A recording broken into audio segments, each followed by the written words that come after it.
নমস্কার, চন্দ্রিমা কিচেনে সবাইকে স্বাগত। আজ আমি তৈরি করে দেখাবো কলকাতা স্টাইলে রসগোল্লা রেসিপি। আমি ছোট সাইজে রসগোল্লা করে দেখাচ্ছি।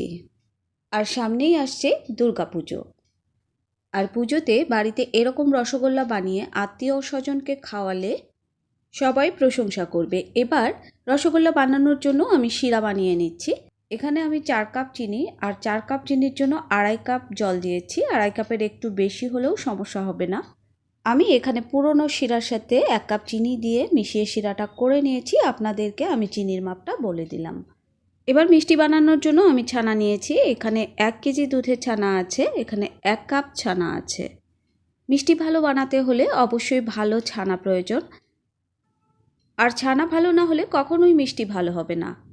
মিষ্টির দোকানে কীভাবে ছানা তৈরি করা হয় আমার চ্যানেলে ছানার রেসিপি দেওয়া আছে, আপনারা চাইলে দেখে নিতে পারেন। এবার দিয়ে দিচ্ছি 1 টেবিল চামচ অ্যারারুট। আমি এখানে বেকিং সোডা, বেকিং পাউডার বা সুজি কোনো কিছুই দেব না। ছানাটা আমি হালকা হাতে 5 আঙ্গুল দিয়ে এভাবে মেখে নেব, খুব বেশি মাখবো না। যেহেতু এটা কলকাতার স্পঞ্জ রসগোল্লা, তাই ছানাটা আমি খুব বেশি মাখবো না। আর অ্যারারুট দিলে কি হবে, মিষ্টিটা একদম মসৃণ হবে। রসগোল্লাগুলো দেখেই বুঝতে পেরেছেন হয়তো আমার রসগোল্লাগুলো কতটা মসৃণ হয়েছে। যেহেতু আমি ছোট রসগোল্লা বানাচ্ছি, আমি ছোট ছোট করে লেচি কেটে নেব। আর লেচি কেটে নিলে ছোট বড় হওয়ার কোনো ভয় থাকে না। মিষ্টিগুলো সমান করার চেষ্টা করবেন, আর সব মিষ্টিগুলো সমান হলে একসাথে কুক হবে। এবার 1 টুকরো লেচি নিয়ে আমি রসগোল্লার শেপ দিয়ে দিচ্ছি। রসগোল্লা বা রসগোল্লা যেটাই বলুন না কেন, রসগোল্লার শেপ দেওয়া খুব সোজা। এই তো হয়ে গেল একটা রসগোল্লা। এভাবে আমি রসগোল্লা সবগুলো বানিয়ে নেব।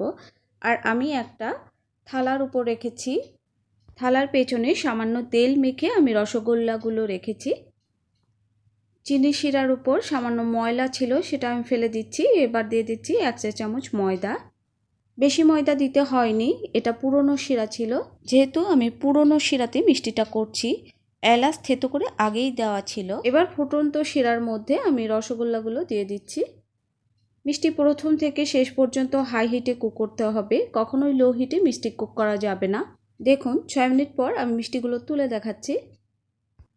আপনারা শিরার মধ্যে এলাচ দিলে 3টে এলাচ থেতো করে দেবেন। ময়দা দেওয়ার কারণে মিষ্টির উপর এরকম ফেনা উঠবে। ফেনা ওঠার কারণে মিষ্টি 2 পাশ থেকেই কুক হবে, এতে মিষ্টি ভেঙে যাওয়ার সম্ভাবনা কম থাকে। আর এই মিষ্টিতে আমি কোনো গরম জল খাওয়াবো না। আর এই মিষ্টিটা স্পঞ্জি রসগোল্লার মতোই হবে।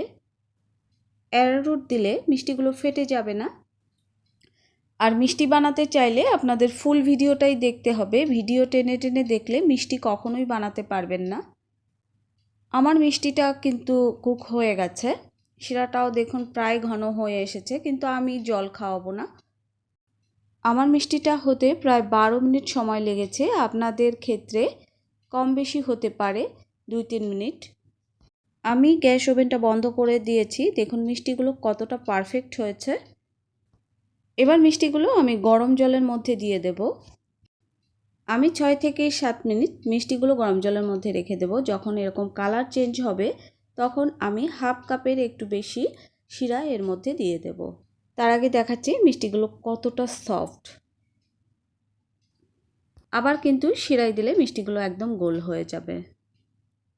1 কাপ জল আমি ফেলে দিচ্ছি, গরম জলটা।